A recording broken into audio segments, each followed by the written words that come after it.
Ela queria entender qual é a relação do Hades com o seio de Abraão mencionado por Cristo. O seio de Abraão e Hades.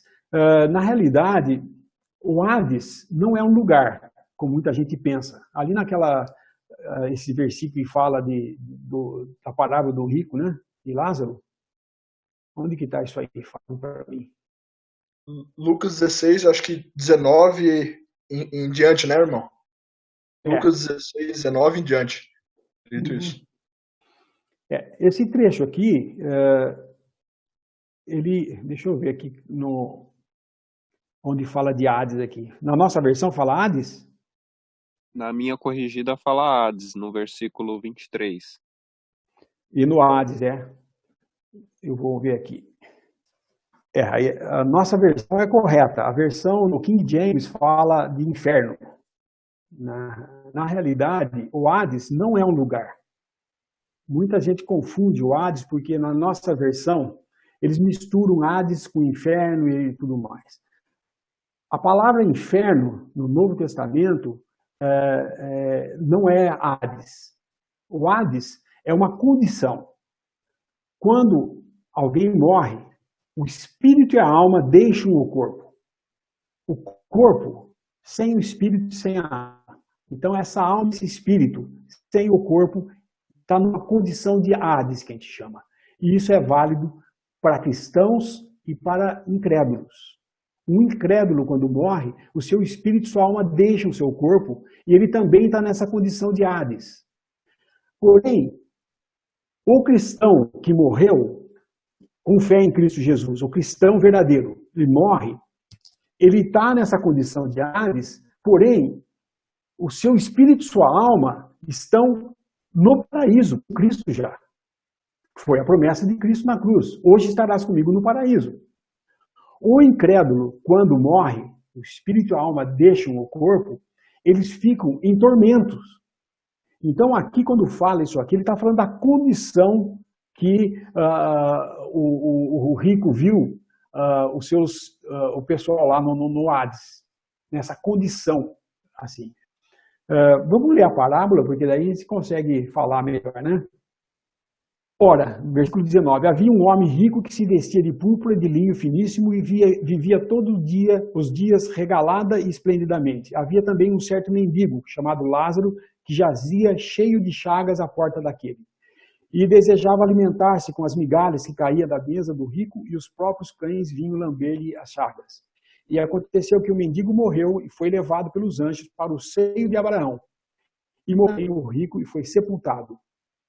E Hades ergueu os olhos, estando em tormentos, e viu ao longe Abraão e Lázaro no seu seio. Por isso que eles falam que é inferno, porque ele fala que ele estava em tormentos. Só que ele estava em tormentos porque ele morreu em pecados. Porque era parte da lei que o homem rico tinha que alimentar o mendigo que estava à sua porta. E ele não fazia isso. E ele sabia que ele não tinha condições de sair dessa condição mais, ele não tinha como sair dessa condição, porque o que ele pede para Deus? Manda meus irmãos para ir pregar lá, porque ele sabia que ele não podia voltar mais. Ele já estava encerrado o problema dele, a sina dele já estava encerrada. Porém, ele estava em tormentos nessa condição de Hades. O que vai acontecer com esse rico nessa condição? No final do milênio, ele vai ressuscitar e vai ser julgado diante do trono branco de Cristo. Porque a ressurreição é dada são duas ressurreições que nós vamos falar. A primeira ressurreição e a última ressurreição. Ou a ressurreição para a vida e a ressurreição para a condenação.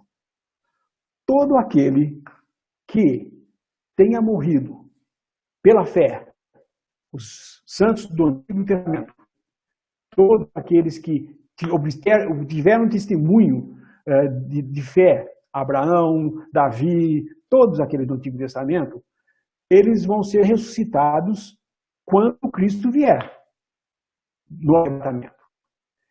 E os crentes também serão uma coisa, mas eles não estarão junto com a igreja, eles são outra classe de pessoas.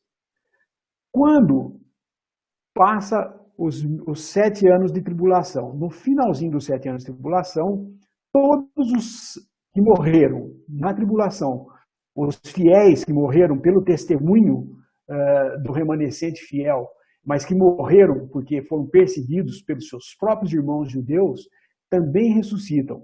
Então, a ressurreição, a primeira ressurreição que a gente chama, ela dá em várias etapas. Cristo as primícias, depois de Cristo em sua vinda.